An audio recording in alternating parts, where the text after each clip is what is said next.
আসসালামু আলাইকুম। Hello viewers, আশা করি সবাই ভালো আছেন।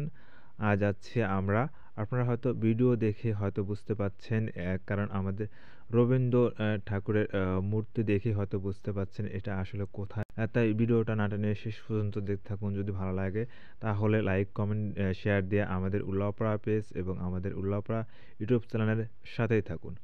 আজ এসেছি আমরা সিরাজগঞ্জ জেলায় শাহজাদপুর উপজেলা। সিরাজগঞ্জ জেলা ৯টি উপজেলা রয়েছে। তার মধ্যে শাহজাদপুর উপজেলা অন্যতম। কারণ তাঁত শিল্পীর এলাকা বলা হয় শাহজাদপুর উপজেলাকে। শাহজাদপুর উপজেলা অনেকে শিল্প এলাকা নামে পরিচিত লাভ করেছে। কারণ তাঁত শিল্পের অন্যতম উপজেলা হলো শাহজাদপুর উপজেলা বলা হয়ে থাকে। কাপড়ের জন্য বিখ্যাত শাহজাদপুর উপজেলা। শাহজাদপুর উপজেলাতে কাপড়ের একটা হাট আছে। সেখানে প্রচুর পরিমাণে তাঁতি কাপড় এবং তাঁতি শাড়ি এবং গামছা লুঙ্গি বিক্রি করা হয়। সেখানে সপ্তাহে ২ দিন সেই হাটটা বসে। আপনারা যে স্ট্যান্ডটা দেখতে পাচ্ছেন এটা আসলে বিসিক বাস স্ট্যান্ড। শাহজাদপুরের মধ্যে অন্যতম একটা বাস স্ট্যান্ড হলো বিসিক বাস স্ট্যান্ড। যেখানে দূর-দূরান্ত থেকে গাড়ি এই বিসিক বাস স্ট্যান্ডে থেকে বেশি যায় এবং বেশি পাওয়া যায়। আপনি শাহজাদপুর থেকে যেখানে যান না কেন আপনাকে এই বিসিক বাস স্ট্যান্ড থেকে গাড়ি চড়তে হবে সেটা আপনি ঢাকা সহ উত্তরবঙ্গে যেথায় কেন যান না কেন এবং আবার পাবনার ওই সাইডেও গেলে আপনাকে এই বিসিক বাস স্ট্যান্ড থেকে গাড়ি চড়তে হবে।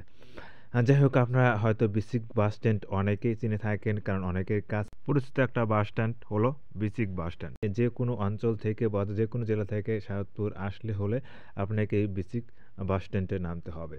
নামার পরে আপনাকে সেই নির্দিষ্ট জায়গায় এবং যেতে হবে।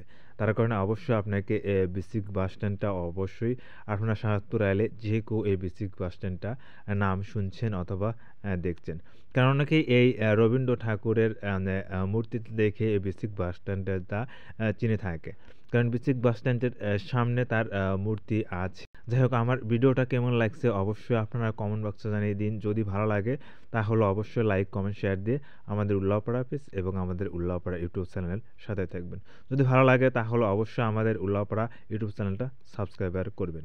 আমাদের উল্লাপাড়া পেজে নতুন হয়ে থাকলে অবশ্যই ফলো দিবেন। আরও নতুন নতুন ভিডিও পেতে আমাদের উল্লাপাড়া পেজ এবং আমাদের উল্লাপাড়া ইউটিউব চ্যানেলের সাথেই থাকুন।